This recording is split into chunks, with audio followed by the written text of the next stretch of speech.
It's really exciting to see a state developing a reference lab.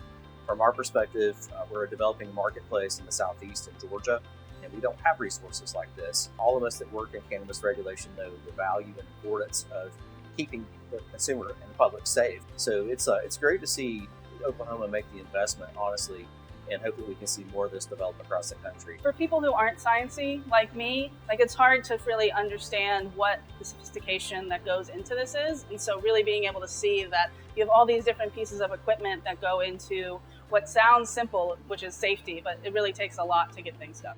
Being another medical cannabis state is a really good picture of what a larger program looks like. We're really looking at how things are going to look in the future. So next 2 to 5 years, what are they going to look like? How are we going to grow? How are we going to adapt? It's a really impressive setup. The team walked us through from intake through all of the different stages of testing, really dialed in processes, great specialty equipment, and the team that's incredibly knowledgeable, and it was great to ask them some questions. I was very curious. It's not my first time in the lab, but the first time in such organized one. We were nicely surprised because there's young people here, but very, very, very professional. And what they are doing is really, really very nice. We are really amazed of their capabilities and the analysis.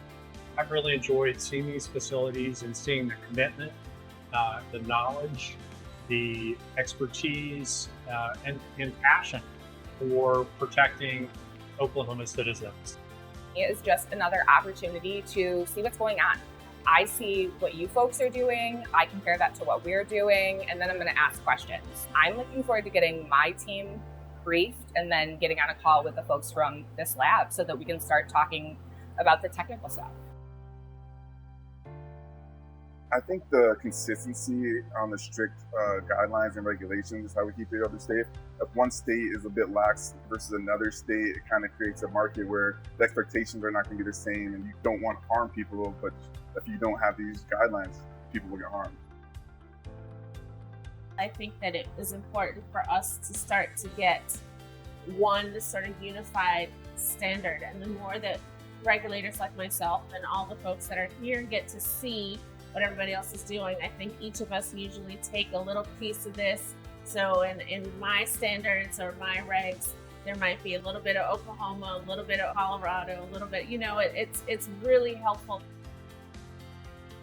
We all share similar issues in regulating cannabis, and the ability to talk to other regulators who are addressing the issue from your same perspective, to learn from them, to share experiences about what works, what doesn't work, what we can avoid, helps us all do better. Nobody is super excited to be regulated by the government, but I think in the case of this particular product, building in that integrity and consumer product safety is needed for this young industry. I think it's really important that we work together as a community to understand these products, to be able to provide products that don't cause harm to Americans. I really admire the commitment to fund and staff this lab with highly competent people to be working to protect Oklahoma citizens. The laboratory was my main scope to be here, and I'm really, really amazed. For me, this stuff is magic, so everything I was, wow.